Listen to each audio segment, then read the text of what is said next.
কোরআন বলে আমি এমন একটি কিতাবের নাম লা রাইবা ফীহি, এই কিতাবের মধ্যে কোনো সন্দেহ নাই, এই কিতাবের মধ্যে কোনো সংশয় নাই, এই কিতাবের মধ্যে কোনো ভুল নাই।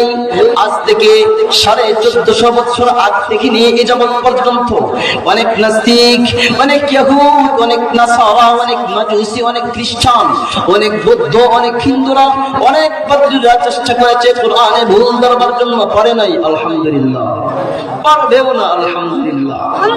কোরআন আরো বলে আমি কোরআন তোমরা কি জানো, আমি এমন এক কিতাবের নাম যেই কিতাবকে দিয়া স্বয়ং আল্লাহ তাআলা চ্যালেঞ্জ ছুড়েছেন। সুবহানাল্লাহ। কোরআন বলে আমি এমন এক কোরআনের নাম, আমি এমন এক কিতাবের নাম আমাকে দিয়ে আল্লাহ চ্যালেঞ্জ করেছেন।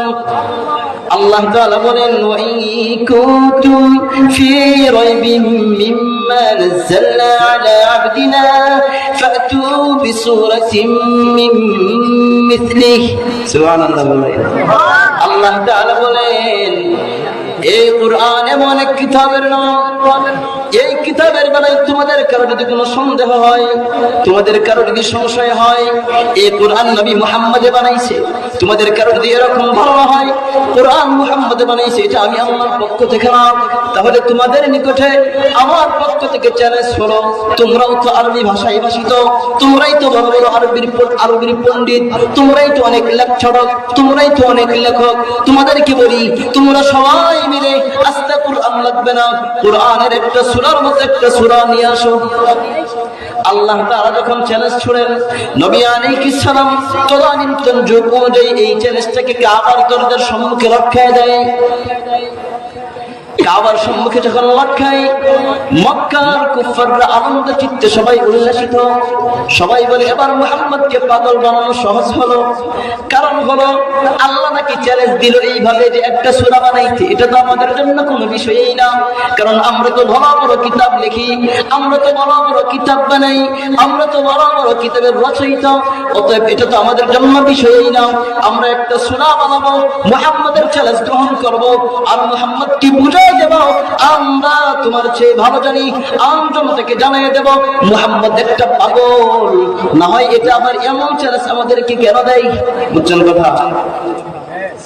নবী আলাইহিস সালাম যখন টানলেন, মক্কার কাফেররা যাই মুহাম্মাদের কাছে বলে, মুহাম্মদ তোমার আল্লাহ নাকি চ্যালেঞ্জ দিছে, আমরা নাকি কোরআনের সূরার মতো নাকি সূরা বানাইতে পারবো না, কি বলতে চাও তুমি?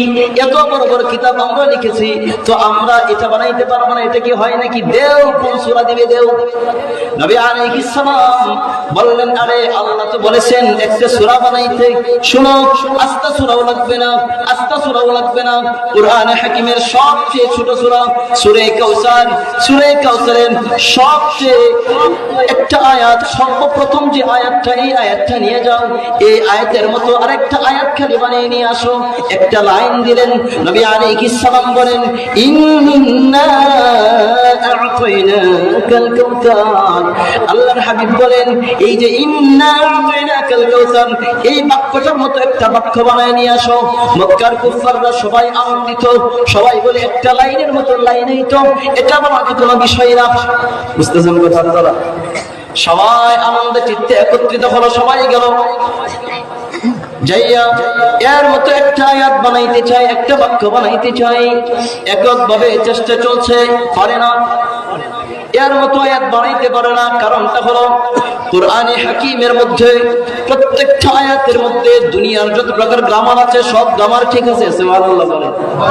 দুনিয়াতে অনেক প্রকার গ্রামার আছে, এক জাতীয় গ্রামারের নাম হলো ইলমুল ইমলা, আরেকটার নাম হলো ইলমুস সরফ, আরেকটার নাম হলো ইলমুন নাহু, আরেকটার নাম হলো ইলমুল বালাগা, আরেকটার নাম হলো ইলমুল উরুজ, আরেকটার নাম হলো ইলমুল মুহাদিরাত, আরেকটার নাম হলো ইলমুন নাশিদ, আরেকটার নাম হলো ইলমুল কওলিশ শি'রি। এরকম অনেক প্রকার ইলম আছে। দেখা গেছে এই আয়াতের মধ্যে যত প্রকার ইলম নিয়ে যাচাই করে সব ইলমের নিয়মগুলো এর মধ্যে 100% ঠিক আছে। সুবহানাল্লাহ বলেন। কিন্তু ওরা যেই বাক্যটাই বানায়, এই বাক্যের মধ্যে সব প্রকার গ্রামার ঠিক রেখে বানাবে, এটা পারতেছে না, এটা পারে না। এরা যখন পারে না, এবার সবাই একত্রিত হয়ে বলল, কি ব্যাপার? ইন্না আ'তাইনাকাল কাউসার, এর মতো বাক্য তো আমরা বানাইতে পারতেছি না, কি করা যায়? আমাদের মান ইজ্জত সব তো ধুলাই হয়ে গেল, সব তো শেষ হয়ে গেল, আমরা তো পারতেছি না, কি করা, কি করা, সবাই মিলে একত্রিত হয়ে এক সিদ্ধান্তে উপনীত হলো, আমরা সবাই বসবো, সবাই বসে সবার মাথা খাটাইয়া ব্রেন খাটাইয়া আমরা একটা বাক্য বানাবো। সবাই বসলেন, সবাই মিলে একটা বাক্য বানানো। কি বাক্য বানানো খেয়াল করে শোনেন। বাক্যটা হলো লাইসা হাদা কালামুল বাশার ওয়া ইন্না আ'তাইনাকাল কাউসার। এর সাথে একটা বাক্য বানালেন, এটা হলো লাইসা হাদা কালামুল বাশার। আফসোসের বিষয় হলো ওরা যে বাক্যটা বানাইছে এই বাক্যটাই প্রমাণ করে দিল ইন্না আ'তাইনাকাল কাউসার এটা মানব রচিত না, এটা আল্লাহ প্রদত্ত। সুবহানাল্লাহ বলে।